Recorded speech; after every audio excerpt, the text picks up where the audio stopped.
Bonsoir à tous, bienvenue pour ce retour du Web Summit 2021. On est très content de vous retrouver ce soir. Et ben peut-être qu'on peut commencer par se présenter et comme ça on commencera à l'heure. Donc je suis Laurine Augiron, chargée responsable communication et événementielle chez Web Mécanique. Et je suis accompagnée de mes collègues donc Carole et Lucille que je laisse se présenter. Bonsoir tout le monde, Carole Correia, responsable internationale chez Web Mécanique. Et Lucille Cons, responsable marketing et acquisition chez Web Mécanique aussi. Donc peut-être un petit récap pour ceux qui ne nous connaissent pas. Après, c'est pas le but de faire de la promo ce soir, mais juste Web Mécanique, on est une entreprise qui édite un logiciel de marketing automation. On est basé à Annecy et on propose cet événement depuis 4 ans maintenant. À chaque fois qu'on va au Web Summit de Lisbonne, c'est un peu notre routine. Et donc, on a plaisir de partager avec vous les retours et les bonnes pratiques qu'on y a dénichées. Donc, au programme de ce soir, donc on vous parle du Web Summit, des enseignements qu'on y a appris. On va faire un petit résumé des chiffres clés du Web Summit en 2021 et des grandes thématiques qu'on a pu voir. Ensuite, Carole vous parlera du sujet de la data, des cookies et de la privacy, qui a été beaucoup abordé pendant cet événement. Ensuite, je vous ferai une partie sur la communication, branding et créativité. Et Lucille finira avec les tendances marketing en 2022. N'hésitez pas, je ne l'ai pas précisé, mais à réagir dans le chat, à poser des questions. Vraiment, le but, c'était de témoigner de choses qui ont été dites, donc on n'aura pas forcément réponse à tout, mais en tout cas, on a avec plaisir pour échanger avec vous. Donc Web Summit 2021, donc ça se passait du 1er au 4 novembre à Lisbonne. C'est le grand rendez-vous des acteurs de la tech et du numérique autour des enjeux et des transformations de demain.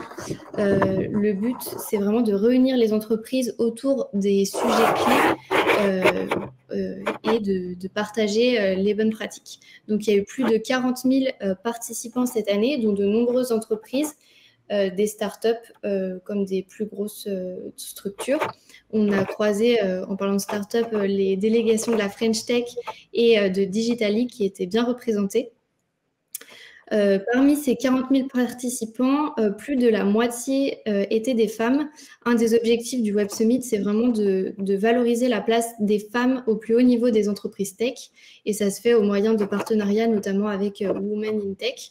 Et cette année, c'était la première fois qu'ils arrivaient à atteindre la parité, enfin plus de la parité même, pour la participation des femmes. Et pour terminer, un dernier chiffre intéressant, c'est le nombre de speakers, donc 750, vraiment des speakers de tout horizon, que ce soit des chefs d'entreprise, des entrepreneurs ou encore des stars de sport ou des acteurs qui ont animé plus de 1300 talks pendant 4 jours. Donc, il y a eu beaucoup de sujets, comme vous pouvez l'imaginer, avec 1300 talks. Et encore cette année, on a eu beaucoup de sujets théoriques avec l'intervention du coup de grands PDG ou de CEO de grandes entreprises. Et sinon, les grandes thématiques tournaient autour notamment de l'intelligence artificielle qu'on voit depuis quelques années, le changement climatique, bien sûr.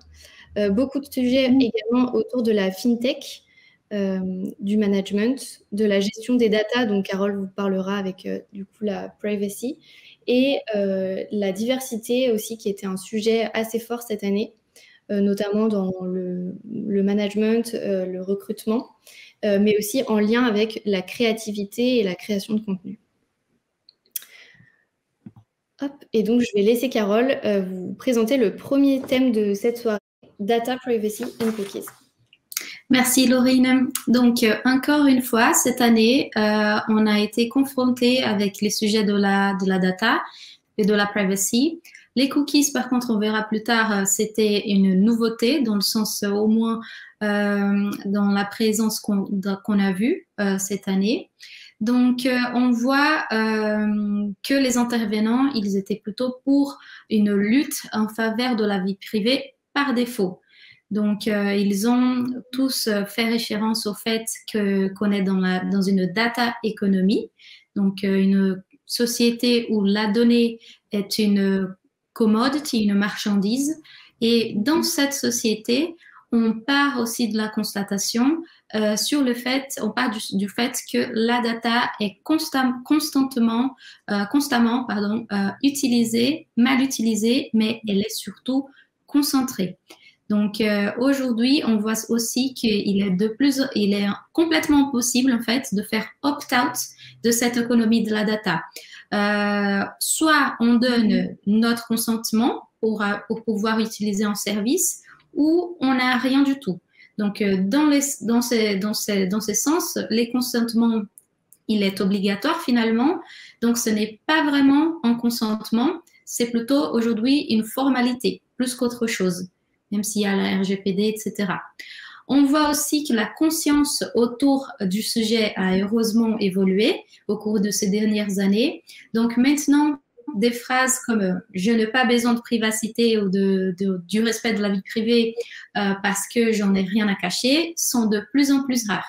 Comme pouvait très bien dire un peu le héros de la privacy, Edward Snowden, dire cela, ce serait la même chose que dire je n'ai pas besoin de liberté d'expression parce que j'en ai rien à dire. Donc, à l'ère d'aujourd'hui, c'est ça ce que ça veut dire. Mais heureusement que cette conscience a beaucoup évolué. Et c'est aussi parce que aujourd'hui, c'est possible de voir les résultats inévitables de cette perte de privacité. Comme exemple, il y a les gouvernements chinois. On sait très bien qu'il n'y a pas trop de respect dans ces sens-là. Ils ont accès à toutes les données de leurs citoyens, mais ils ont implanté, il y a déjà quelques années, un système de rating, de notation, qui fait que selon certaines actions, admettons, s'ils parlent mal du gouvernement, les gouvernements détectent cette action et ça leur fait perdre des points. Donc, ce système de notation peut engendrer des conséquences assez fortes, comme leur faire perdre leur passeport, les droits de voyager à cause des choses qu'ils ont dit dans leur sphère même privée. Donc, juste pour vous donner une idée des conséquences assez dramatiques. Et aussi, il y a la juridiction de notre data qui peut changer d'un moment à l'autre sans qu'on le sache. Et cela peut avoir des conséquences aussi importantes, comme par exemple Grindr, l'application c'est l'équivalent de Tinder mais pour la communauté homosexuelle. C'était un logiciel américain et ça a été vendu à des Chinois. Donc les gouvernements américains, ça a été effectivement vendu, mais après les gouvernements américain a vu la question comme, bien évidemment, une menace à la sécurité nationale parce que qu'est-ce que les Chinois vont faire avec ce type de données? Et imaginez, pouvoir savoir s'il y a des politiciens qui sont inscrits à Grindr et du coup, en plus, ça pourrait leur faire perdre ses droits aussi. Donc, ils ont bloqué cette affaire et finalement, Grindr a été revendu à une société américaine. Mais tout ça pour vous dire qu'on est face à un problème qui est très central, selon ce que beaucoup d'intervenants aussi ont abordé. Internet ou les digitales, il est face à deux schémas qui vont dans des directions complètement contraires. On a l'impression qu'il y a la privacy et ce qu'on appelle le surveillance capitalism. Les capitalismes de surveillance, c'est simplement un système économique centré sur la marchandisation des données personnelles dont le but principal est faire du profit. Donc, il y a clairement un conflit d'intérêts. Soit on garantit les droits à la vie privée, soit on fait du profit avec.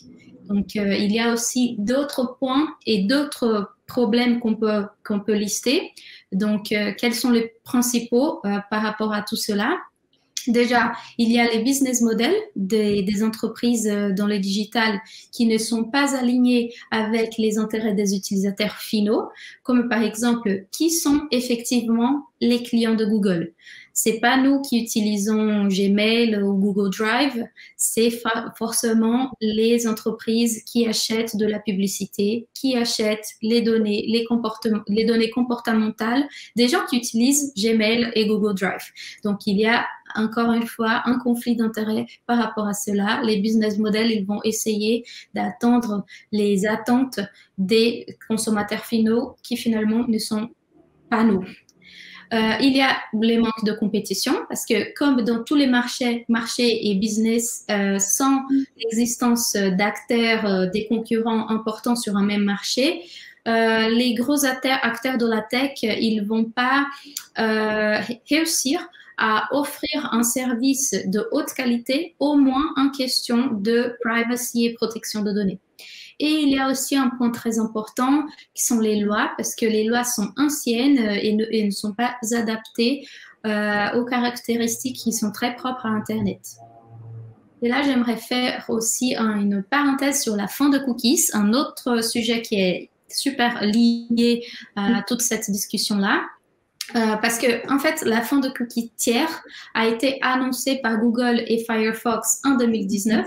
Donc, on va voir une toute petite timeline dans la prochaine slide. Ouais.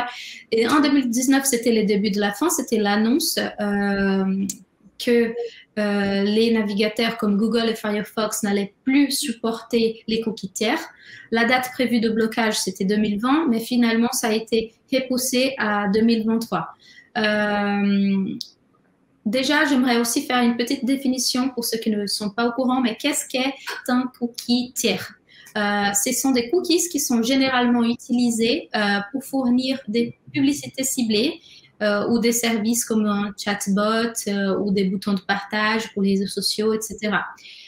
L'usage plus courant du cookie, c'est qu'il permet de reconnaître un internaute lorsqu'il revient sur un site web pour tout un tas de raisons. Ils offrent la possibilité de conserver vos préférences, vous garder connecté d'une session sur l'autre ou vous proposer du contenu personnalisé.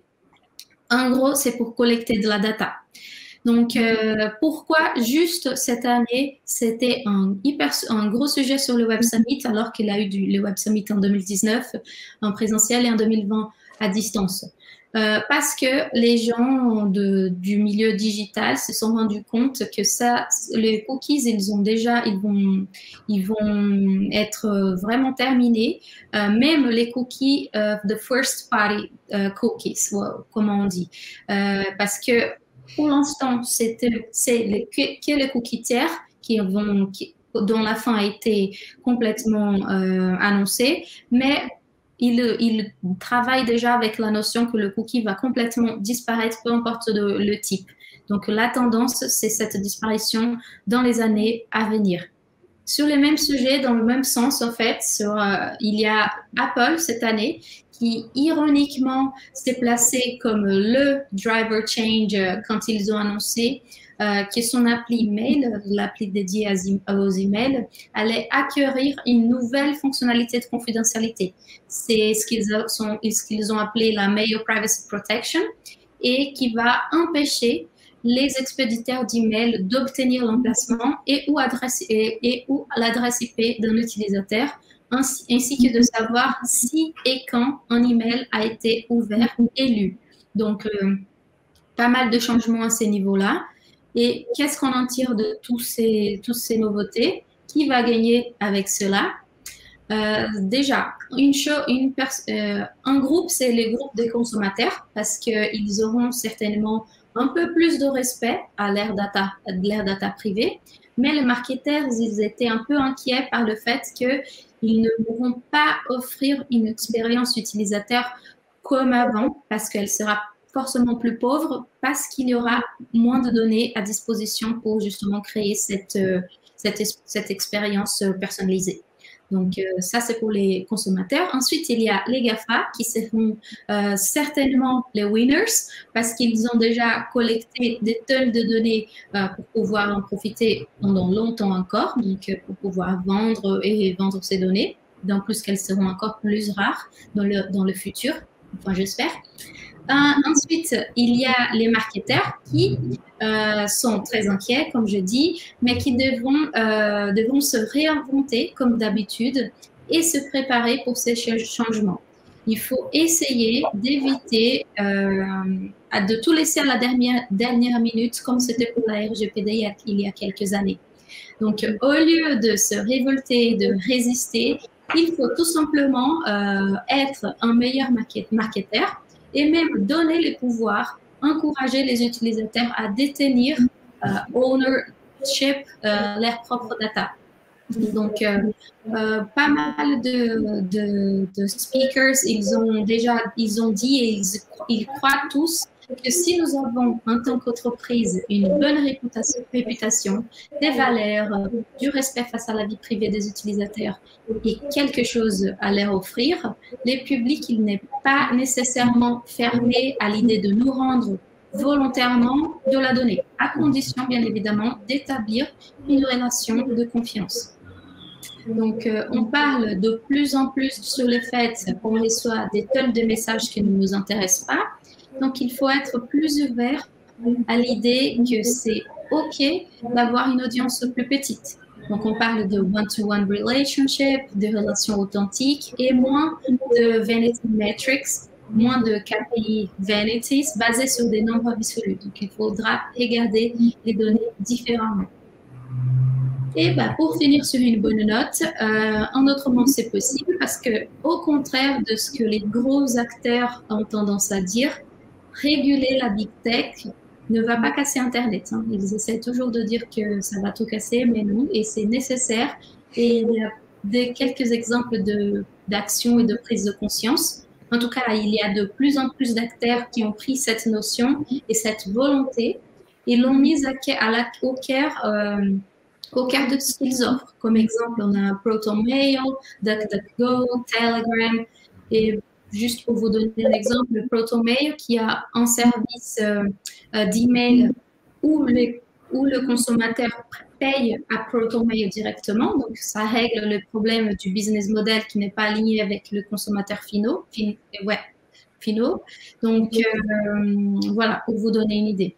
Après, comme on a discuté quand on a parlé des problèmes que je listais, il faut plus de compétition parce que dans satisfaction client, il n'y a pas d'effet sur Facebook, par exemple. Il s'en fiche un peu si on est satisfait ou pas.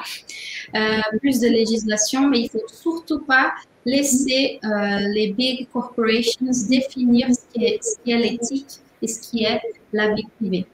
Et en tout cas, il faut qu'on exerce plus notre pouvoir de choisir. Et ça, c'est en tant que consommateur, en tant que lecteur et en tant que défenseur de cette cause. On devrait être tous. Donc voilà, merci. Maintenant, je vous laisse avec Laurine qui va aborder les sujets de la communication, des branding, la créativité et nécessaires relations de confiance avec vos clients.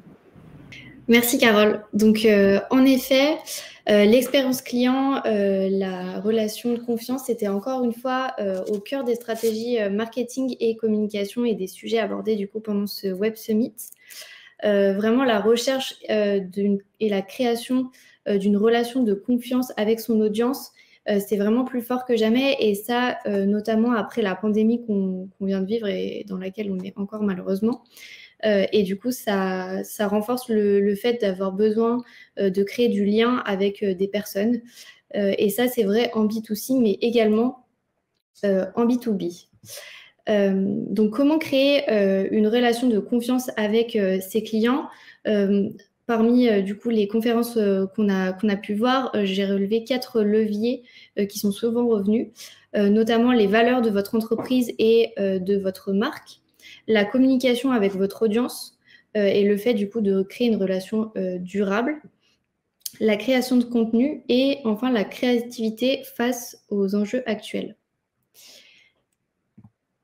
Donc, au niveau de la communication, comme je viens de dire, la conversation sur le long terme avec vos prospects et clients, c'est vraiment nécessaire et ça passe par le déclenchement d'actions au moment où ils sont prêts. Donc ça, pour ça, on utilise bien évidemment les données à bon escient, comme on vient de le voir avec Carole. Mais surtout, on étudie son parcours d'achat, le parcours d'achat de vos clients, et on maintient une touche humaine à chaque point d'étape, hyper importante. Par exemple, on avait un exemple avec l'onboarding. Il y avait une conférence sur juste comment bien faire un onboarding. Et ça passe notamment par la personnalisation de vos actions marketing. Un autre point hyper important et toujours d'actualité était l'influence, et notamment pour les nouvelles générations. D'autant que on a pu tous le constater, je pense, mais ça a été vraiment mis en avant. L'influence, aujourd'hui, elle a vraiment évolué et les influenceurs deviennent plus que des leaders d'opinion sur des produits de consommation, mais vraiment également sur des sujets beaucoup plus importants comme par exemple la politique, notamment pendant les élections américaines. Ou même, je pense, pendant la pandémie de Covid, je pense qu'on a tous vu des marques, des influenceurs ou des stars s'exprimer sur leur ressenti par rapport à ce qu'on était en train de vivre. Toutes ces personnes, en fait, ont de plus en plus de poids dans, du coup, les opinions des personnes, et notamment sur les réseaux sociaux.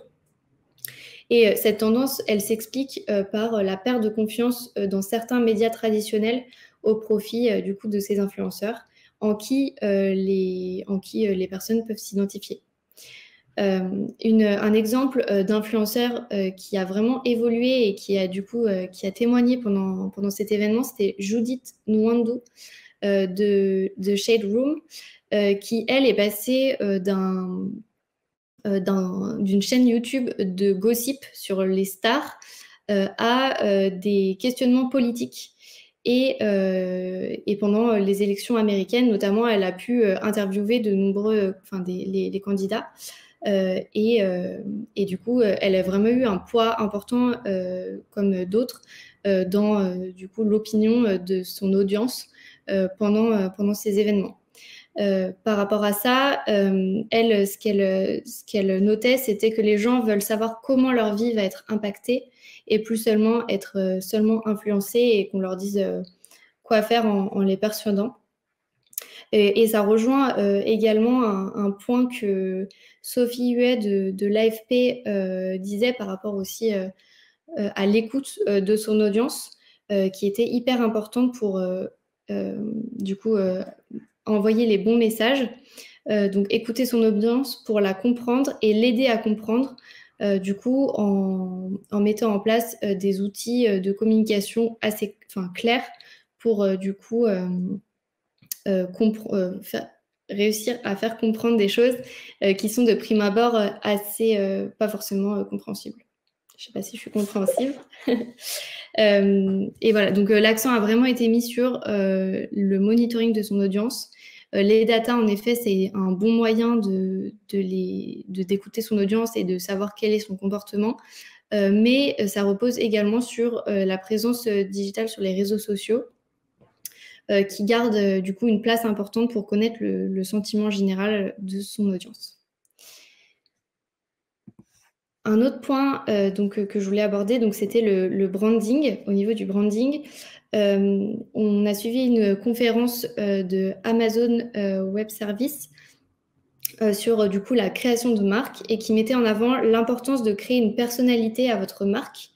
Pour ça, la nécessité de créer un persona digital qui interagit avec vos clients. Donc, c'est vraiment en lien avec la création d'identité de marque que l'accent a été mis, et notamment sur une notion qui est le but, le purpose, qui était un des mots-clés de l'événement. Je pense que c'est un des mots qui a le plus été mis dans les titres des conférences cette année. Et c'est un bon moyen pour enrichir du coup la personnalité, le fait de donner un but à une entreprise et une marque. et ça permet de vendre, d'améliorer sa notoriété et même de fidéliser ses employés. A contrario, je trouvais ça intéressant de soulever la conférence de Alain Sylvain, de l'agence Sylvain, qui se posait la question de l'utilisation de ce mot « purpose », qui selon lui est utilisé à tort et à travers par pratiquement toutes les entreprises aujourd'hui, et qui fait perdre son sens au fameux « why » de Simon Sinek, qu'on a tous entendu en TEDx, je pense. Et il disait que 50% des consommateurs aujourd'hui doutent de la sincérité des marques qui clament leurs valeurs. Et pour pallier à ça, il proposait de trouver son obsession plutôt que son but. Et selon lui, c'est ce qui permet de créer de la valeur autour de son entreprise. Et pour ça, il prenait l'exemple de 2 entreprises, donc la NASA, qui avait pour obsession d'envoyer un homme sur la Lune. Et c'est cette obsession qui a permis de galvaniser le monde entier et qui a créé plus que de la valeur, qui a créé de la culture autour de cette obsession. Pour un exemple un peu plus terre à terre, Patagonia, qui a été pris en exemple, qui était, je pense, une des entreprises où j'ai le plus entendu le nom, mais qui n'était pas présente, qui est obsédée par les changements climatiques et l'environnement. Et en fait, c'est leur obsession qui guide toutes les actions qu'elles mettent en place dans leur entreprise. Et on voit qu'ils servent un but social au-delà de faire du profit, et ça leur réussit. Ils ont annoncé là assez récemment qu'ils arrêtaient les pubs, par exemple, publicité sur Facebook, parce que ça ne suivait pas leurs valeurs. Et donc pour ça, ils auront pas forcément ils auront forcément un impact, mais en tout cas, c'est des choses qui sont comprises par leur audience. Donc, comment trouver son obsession? Il y avait 4 points qui étaient évoqués. Donc, définir son why, bien évidemment, il faut partir d'un point, mais surtout être aligné dans toute son organisation et s'engager dans toutes les actions qu'on mène. Le maintien des engagements, c'est quelque chose qui est très important aujourd'hui, parce que beaucoup d'entreprises clament faire des choses pour l'environnement, pour la diversité, pour des sujets tendances, on va dire, mais ne mettent pas des actions en face concrètement. Et c'est vraiment un point sur lequel il a beaucoup insisté. Et enfin, la mesure de ces actions. Ce qui ne se mesure pas n'existe pas. Donc, c'est hyper important, en tout cas, de savoir si les actions qu'on mène ont un impact, et ce, même quand on parle de quelque chose d'assez global comme son obsession. Troisième point que je voulais aborder, qui était la créativité. C'est un des sujets, je pense, qui revient assez régulièrement au Web Summit. Et cette année, il a été beaucoup mis avec la diversité. Il y avait une conférence d'ailleurs qui s'appelait Creativity Need Diversity. Et de nombreux conférenciers, en fait, mettaient en avant l'importance de la diversité, donc que ce soit femmes, hommes, de nationalité ou encore même d'âge dans les recrutements, qui est selon eux un moyen de créer de la valeur dans une entreprise. Et ça, on l'imagine facilement avec du coup le partage de culture, de savoir-faire, et également un moyen de répondre aux besoins des consommateurs qui ont des profils démographiques de plus en plus larges, et ce notamment sur les réseaux sociaux. Nancy Dubuc également de Vice Media évoquait la diversité et la créativité comme un facteur d'unité qui permet de rassembler son audience et gagner sa confiance. Donc ça passe par l'authenticité. On parlait tout à l'heure d'engagement. L'authenticité, ça en fait partie de sa démarche de création de contenu. Et c'est un élément que chaque entreprise devrait prendre en compte pour créer une relation de confiance avec sa communauté. Dernier point, donc c'est la création de contenu.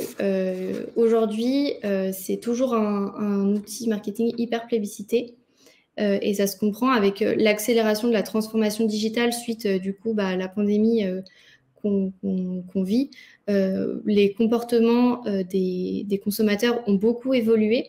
Ils ont vraiment pris le contrôle et il était temps sur leur parcours d'achat. Mais face à ces comportements, les entreprises ont des actions à jouer, et notamment en proposant du contenu. En revanche, face à la multitude de contenus, donc que ce soit vidéo, articles, podcast par exemple, il faut se démarquer et jouer du coup sur la pertinence, l'authenticité et la qualité quand vous créez du contenu. Donc pour comment créer un bon contenu, on a suivi quelques conférences qui traitaient de ce sujet. Tout d'abord, le tout est de proposer une stratégie de agile content. Ça se traduit par le fait que votre entreprise doit vraiment être customer-centric et créer un contenu de qualité au-delà de votre service marketing. Donc ça, c'était des directeurs de WordPress qui nous proposaient cette stratégie, que la création de contenu doit être l'affaire de toute votre organisation, avec plus ou moins d'implication, bien évidemment, et de mettre en place une stratégie d'étude des datas en fonction du contenu pour améliorer, analyser vos résultats et vous améliorer. L'authenticité, j'en ai déjà parlé, mais c'est vraiment un point sur lequel il y a eu beaucoup de choses et beaucoup de choses dites. L'authenticité, et cela passe notamment par le storytelling. Aujourd'hui, pour créer un contenu qui intéresse, on a envie de pouvoir s'identifier aux histoires qu'on voit et de se questionner en fonction de ça, questionner son identité, sa consommation, et surtout faire des choix en toute conscience et en toute connaissance de cause. Et enfin, dernier point par rapport au contenu, il n'y a pas de formule magique pour créer du contenu aujourd'hui. Il y a tellement de choses qui existent, mais le tout, c'est vraiment le test and learn. Plusieurs speakers ont mis l'accent sur le content testing et l'importance de recevoir des feedbacks sur ce que vous proposez à votre audience. Par exemple, en proposant des contenus sur des échantillons, des contenus différents sur des échantillons différents d'audience pour créer du coup les meilleurs contenus possibles. Donc voilà pour moi sur la partie communication, et du coup je vais laisser Lucille continuer avec les tendances marketing en 2022 et du coup qui approfondira, je pense, quelques points que j'ai abordés. Merci Laurine. En effet, on le disait tout à l'heure, la data, c'est vraiment au cœur des préoccupations de beaucoup en ce moment. Pourtant, d'un point de vue purement marketing, la data, c'est pas vraiment une stratégie. C'était le titre même de la conférence de François-Xavier Pierrel, chargé de la data chez JC2Co. C'est une partie de la stratégie, évidemment, mais ça ne suffit pas de collecter de la donnée pour avoir une bonne stratégie marketing. Il faut se poser la question des données dont on a besoin pour atteindre notre but marketing, ensuite des actions nécessaires à mettre en place pour atteindre ce but, et ensuite du coup des données nécessaires à récolter et comment les récolter. Ensuite, les CEO de Drift et Superhuman nous ont parlé de l'importance de rester attentif aux résultats, évidemment, mais de ne pas s'arrêter aux chiffres et d'aller un petit peu plus loin. Dans la conférence « Comment garder de l'humain dans la construction d'une entreprise », ils nous ont parlé de l'importance de voir au-delà des chiffres et d'entendre les humains qu'on peut trouver derrière les ordinateurs. À leur sens, le but, c'est de créer une expérience qui est toujours au top, que ce soit pour un client, un fournisseur, un candidat qui viendrait dans vos locaux pour un entretien d'embauche.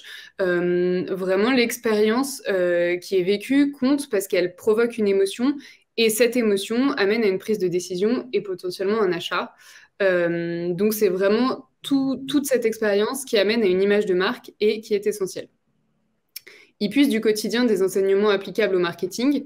Ils remarquent par exemple le besoin de s'ouvrir sur le monde pour fédérer par exemple une communauté des collègues, des gens qui travaillent à distance, pour fédérer cette communauté. C'est important de déguiser un peu sa curiosité, d'aller voir ce qui se passe, peut-être dans le monde et la vie de ses collègues.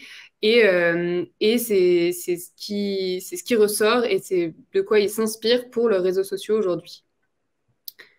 Dans les nouvelles tendances du marketing, il y a donc l'humain au centre, comme je le disais, et en découle l'honnêteté et la transparence. On l'a vu notamment dans la conférence de Sébastien Kopp, le cofondateur de Veja. Il nous a parlé de sa vision de l'entreprise. Pour lui, un marketing qui montre les valeurs de l'entreprise, ça n'est pas suffisant. Il faut aller plus loin pour lui. Il faut montrer du vrai, il faut montrer les actes de l'entreprise potentiellement. Lui, par exemple, engage uniquement du personnel en réinsertion. Il les paye le mieux possible. Il va utiliser des énergies renouvelables, en plus de créer des produits qui sont en adéquation avec leurs valeurs. Et ensuite, il se sert de ces informations dans son marketing et dans sa communication.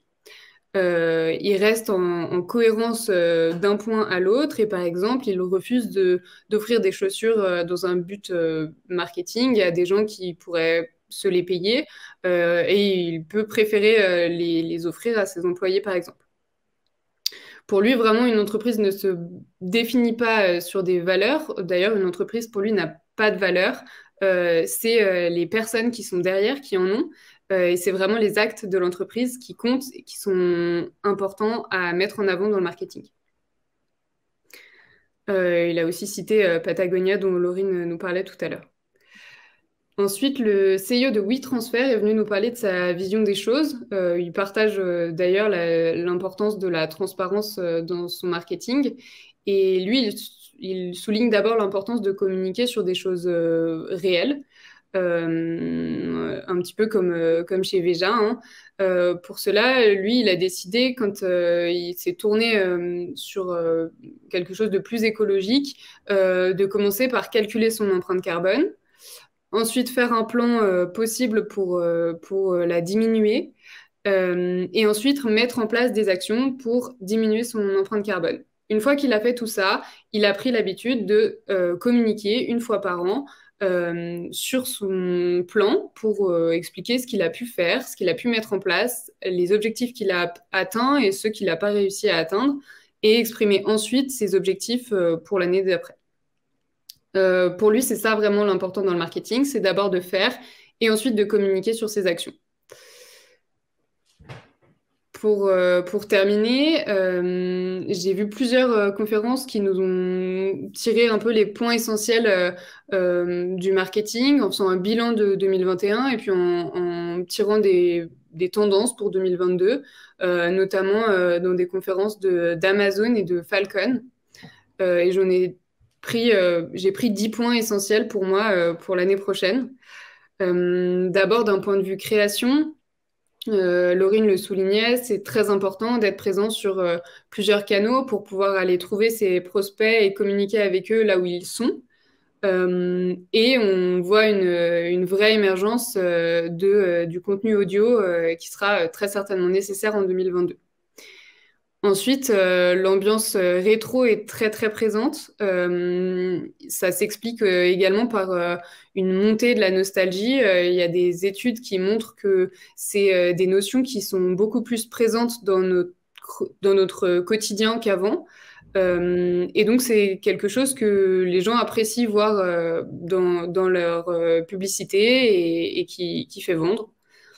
Des petits contenus aussi, des choses qui sont très facilement téléchargeables, vraiment quelque chose de concret, et plus des grands livres blancs qu'au final on survole sans réellement approfondir et auxquels on passe souvent à côté des notions essentielles. Pour revenir sur la data, une bonne gestion des données pour préparer à la potentielle disparition des cookies. Il faut s'y préparer, comme Carole le disait, c'est essentiel. Ensuite, en rapport avec les données, mais plus sur la segmentation, et ça revient à ce que Laurine disait également tout à l'heure, pas de barrière entre les générations et plus largement quelque chose de très inclusif dans le marketing. L'inclusivité, ça permet de cibler chacun, ça n'empêche pas la personnalisation, mais ça permet une plus forte identification. Des interactions en one-to-one, de la discussion possible. Certaines marques mettent en place des supports via WhatsApp, par exemple, des choses comme ça. Vraiment une accessibilité de la marque et un échange. Et ça arrive aussi sur la notion d'authenticité, pardon, et de la confiance. Laurine le disait aussi, c'est de plus en plus difficile à gagner et à garder, mais ça devient vraiment un atout majeur pour les marques. On communique plus vraiment sur un produit. Aujourd'hui, on communique vraiment sur une image de marque. Et donc, créer une relation de confiance avec ses prospects, c'est essentiel. L'adaptabilité et la flexibilité pour répondre aux changements de la société le plus vite possible. Et puis, évidemment, la responsabilité écologique qui ressort beaucoup dans beaucoup de marketing, mais on l'a vu toujours sur une base de vrai derrière. Je vais passer à la conclusion. Vous l'avez compris, les choses vont continuer à beaucoup changer et évoluer aussi vite que ça a été le cas ces dernières années. Pour rappel et pour l'illustrer, 85% des entreprises pensaient en 2019 que le digital, c'était un petit plus. Et aujourd'hui, 88% des achats incluent une recherche en ligne. Donc, vraiment, en 2 ans, les choses ont considérablement changé dans le parcours d'achat. Et il va falloir continuer à être très attentif aux petits signes pour pouvoir répondre à ces changements. On voit que les choses vont aller plus loin. On en a parlé aussi en introduction. Facebook crée un monde virtuel. Le métaverse, ça a été omniprésent pour illustrer les conférences et tout ce qu'on a pu voir au cours de ces 4 jours. C'est le regroupement de beaucoup de notions qu'on a évoquées. C'est la rencontre du physique et du digital. C'est le changement, c'est l'expérience, c'est l'émotion. C'est ça que veut faire passer Facebook avec le métaverse. Et ça arrivera ou ça n'arrivera pas, mais c'est vraiment des grands changements auxquels il faut s'attendre. Donc, je pense que la flexibilité et l'adaptabilité seront certainement les maîtres mots dans les années à venir et peut-être en tout cas du prochain Web Summit. Voilà, je ne sais pas si vous avez des questions. On est encore disponible quelques minutes. Je n'ai pas vu le chat, les filles. Je ne sais pas si... Merci, Lucie. Eh bien, hop. Est-ce que du coup, n'hésitez pas à poser vos questions. Je peux lire peut-être déjà les commentaires. Ou de suite a beaucoup partagé sur les sujets d'influence et de communauté. Donc ça, je pensais quand on parlait du coup des influenceurs. Dans son Social Report 2022, plus besoin de créer des communautés, il faut s'insérer dans des communautés existantes. Un bon exemple sur Twitter, même plus besoin de suivre quelqu'un. Désormais, on peut directement s'abonner à des communautés. Et en effet, c'est vrai que ça, c'est... alors, c'est pas forcément Web Summit, mais en tout cas, c'est une conférence à laquelle j'avais assisté, que maintenant, les marques ne cherchent plus à forcément créer des communautés autour de leurs produits, mais plutôt sont là pour répondre à des besoins plus généraux, et du coup, et trouvent des communautés là où elles existent déjà. La question classique sur l'enregistrement. Et question, est-ce que l'enregistrement est disponible? Et oui, en effet, il sera envoyé juste après la fin de l'événement. Et on vous fera aussi un article résumé, si vous voulez un autre support. Voilà, comme ça. Voilà. Alors, il y a des questions. Et donc, du coup, bah, écoutez, en tout cas, merci pour votre présence. ce soir. On espère que du coup, ça vous a plu. En tout cas, nous, on a passé 4 jours hyper enrichissants. Ça reste assez théorique et il y a peu de conseils assez concrets à mettre en place tout de suite. Mais c'est toujours bien d'avoir les grandes tendances de demain en tête pour construire ces stratégies. Et en plus, il vaut mieux venir à notre webinaire comme ça, on organise ça par bullet points, les choses à retenir, on fait le taf. en toute objectivité, bien sûr. Bon, eh ben merci à vous. On va clôturer l'événement ici s'il n'y a pas de questions. Et puis, passez une bonne soirée. Et puis, n'hésitez pas à nous, si vous voulez nous interpeller pour échanger sur des points plus précis. Ça sera avec grand plaisir. Très bonne soirée et puis à bientôt. À bientôt. Bonne soirée.